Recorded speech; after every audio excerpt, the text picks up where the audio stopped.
Hello, and nice to meet you. Thank you so much for To taking meet the you. time. How are you today? I'm very well. I'm just sitting here and the sun's just coming up, so I'm in good shape. Yeah, you're also releasing your new solo record, Rio, in some weeks. So, are you excited about the release of the record since it's your first solo record in quite some time? My goodness, it's over 3 decades, so it feels really fresh because there hasn't been one before for quite a while. Yeah, actually, the first single you released for this album was Big Mistakes, which reminded me a little of the Yes era with Talk. How have the reactions been so far towards the singles? Did you keep track of those? The record company keep in touch with me as to what the vibe is, and they say it's really good. Everyone's enjoying it, so I'm happy. We already talked about that you haven't done a solo record with vocals in quite some time. Do you Yeah. feel like touring with Rick Wakeman and John Anderson for those couple of years sparked your creativity to, writing and composing a studio album again? No, I th what work touring with John and Rick. The one thing that happened was because I hadn't, been doing film scores for so long. I hadn't sung for quite a while. Obviously, I keep up playing, but I really hadn't done a lot of singing. So being on the road and spending, hundreds of shows singing got my voice, the voice muscle in good shape. So I was happy about that.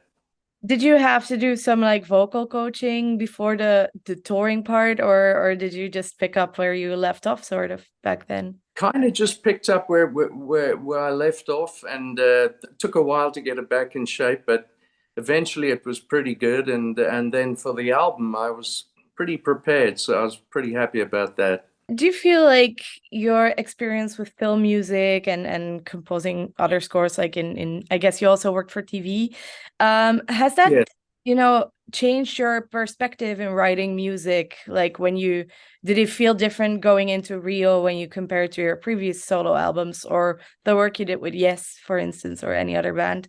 Well, I wrote on a big generator. I wrote some string arrangements on the beginning of a song, and a couple of songs I put strings on, and so my hand was still in for that.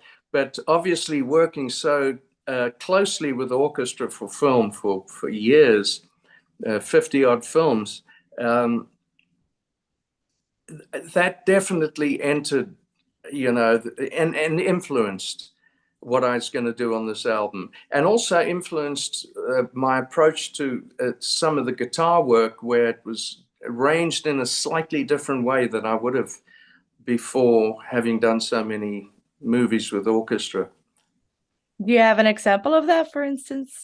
Well, on a song like Oklahoma, the guitar is, the layering of the guitar is done in such a way where, there's a support and then there's a mechanism where a melody would enter. So it wasn't just kind of playing chords, just playing along. It was kind of thought out. Yeah, that's actually interesting because I wrote in my notes that that specific song sounded also very filmic, as if it could have like been part of a movie soundtrack somehow. So yeah, it's that's You, pretty cool. you Um, got me. yeah. What about the other way when you started to, because you've been such a big name in the progressive rock scene, do you feel that that also helped you within starting to compose films? The funny thing is, when I started doing films, where I had come from, rock and roll wise, had no influence at all. They didn't care. They were only interested in what movies have you done before this one. And it's like, well, none. That's why I'm trying to start. So it's a bit of a catch 22. But no, I mean, I guess to a degree, there's a film Con Air where the lead instrument, well, it's orchestra, but my guitar is kind of the lead instrument, and leads the whole melodic journey on that movie. So I guess that certainly came into the equation, but I don't. I think they're more interested in protecting their film from some kind of guy who doesn't really care and doesn't have the discipline to do it. Rock and roll. Do you feel like rock and roll back then had like still a little bit of a, bad name sort of attached to it in that sense? Well, I'll give you an example. If you go into a record company and you're one of the artists and you've had some albums that have done okay, and they say, we need the album next week. If your answer is, well, I'm not quite ready, I think I need to go to the beach for a day or so and just like hang out. And, the record company will say, well, to get the record right, if that's what he's got to do, but please hurry. We have a schedule. If you're doing a film, if you were to say to them, I need a day or so, they say, okay, fine, thanks for your service. We're going to get someone else. It doesn't matter. They could care who it is, what it is. You better be on time. So Yeah. there's a great discipline to that, Yeah. Now, the album, like the title Rio, it's not named after a track on the record. So I was wondering why you Yeah. chose it as a name for the record and whether it's like connected to the thematics of the songs for some reason or something like I'm very happy to say it's purely named after my granddaughter. that. She's she's 2 years old, so it all coincided at the same time. And I said to my son and wife, I want to call the album Rio because that's what you've named my granddaughter. How do you feel about it? They said, fine. I went, great. And so that's where the name came from. Is it your only grandchild or do you have some others? Yes. Okay, No, that's that's it. That's it. Otherwise it would have been, I guess, difficult to explain the rest of them why you decided to call it Rio, but I guess that's not a problem. Oh, it would have been favoritism, Yeah, definitely. exactly. So, yeah, we already talked about, the filmic aspect of Oklahoma, but I was wondering also whether you have a special bond with Oklahoma as a state or something, or why you did decide to name a song after that. That was the lyric on that song is really all about the bombing that happened in '95, which was obviously devastating, and so that's really what the subject is matter is. It's about the bombing. Yeah, like there's also, because that's of course a more melancholic song, also with the theme especially. Yeah, Some of the songs also like really had an uplifting mood of some kind. And then you have, for instance, Goodbye, which based on the title, I would think is a sad song because it's about, goodbyes maybe, but it felt like very uplifting to me and it made me smile. So, was that sort of intentional for you to also include lots of like more uplifting tracks in the record and make it extremely diverse? that was exactly one of the problems I thought I might have is that I felt very free because I had no record company input in the beginning, and I love the record company I'm with, but there was no record company when I did the album, and so I just decided, oh, this is a new day, and I felt so fresh because I hadn't done an album for 5,000 years. So I just felt very fresh, and oh, look at the kitty. Yeah, they have the zoomies. I'm Um, sorry. So it was just one of those things. I thought I want to visit different areas, and I love bluegrass players and some incredible guitar players, and that's I use a B bender, which is a specific guitar, and I thought to myself once I'd done that, I thought, well, okay, I hope it sounds cohesive and coherent. But then when I put my producer cap on, I realized, okay, no, this actually works because, my voice is my voice. So that can be the glue that ties it all together. That was the excuse. Does it, when you produce your own records, do you feel like you are sort of like, do you still need someone who's outside of the record to also listen to it for advice, or do you completely work on it by yourself? I work on it by myself, but the person I bounce ideas off or questions I have is my son, who's a producer. And I always get great input from that because he's not he doesn't care whether he offends me. Mm. He just tells tells me like it is, and I trust his views. So that's always a good thing. When I checked the track list, I had no clue at first what Egoli meant, but I looked it up, and apparently it is an alternative name for Johannesburg. Yeah. And for some reason, I did feel like that song also had a little bit of that African music influence as well, especially with the choirs and such. But is that song like, is that sort of a love letter to your home, maybe? Actually, years I was such a huge fan of Nelson Mandela, and in fact played at a benefit concert in Johannesburg that he and Prince Charles had put on, and I had the great fortune to go to his residence and have dinner with him, and I was such a fan of his. And um, Egoli is really about the promise that this brilliant man had for South Africa, and which was there and sustained right through his presidency. When he finally passed away, things started changing a bit. And my concern right now, and what the song's about, is especially Johannesburg, but definitely it's a little microcosm of the whole country. But Johannesburg being the biggest economic center of South Africa, it's really the whole country's become, politically it's like a kleptocracy here. There's so much corruption, and so it's kind of disturbing.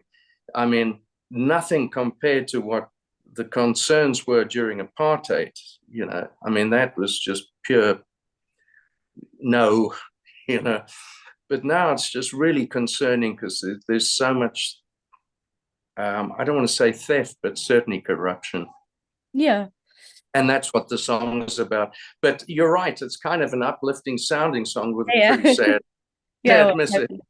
Yeah, it seems like you kind of enjoy juxtaposing the music and the lyrics. Is that at all correct? Yeah, that's true. And you mentioned it on Goodbye. Goodbye Mhm. is a sad song about leaving South Africa and times I'd spent there, and visualizing streets I used to drive down, and then saying goodbye is the basic idea. But I wanted the song to sound like it was fun. So I don't want everyone to cry all the time. Yeah. I guess, do you feel like you are also inspired growing up in South Africa? Are you inspired by the music and maybe like, I guess in gospel, all those songs, even though some of them are sad, they are uplifting, and there's also so much spirit in the music that we as Europeans don't really have. Yeah, I think it's in my DNA. I grew up with it. I mean, from an early age, I think I was 16 or 17 when I started recording with these great artists doing bakanga and all the African styles. And I actually landed up producing some of these great artists. Margaret Sangana was an incredible singer, African singer, and so I had a lot of it kind of was all over me, and I don't think it'll ever leave. Yeah. You also mentioned that Goodbye is, you essentially missing South Africa or having missed South Africa in the past. But do you feel like not living in South Africa anymore, is that also a source of inspiration for you concerning all the themes of the songs you write and so on?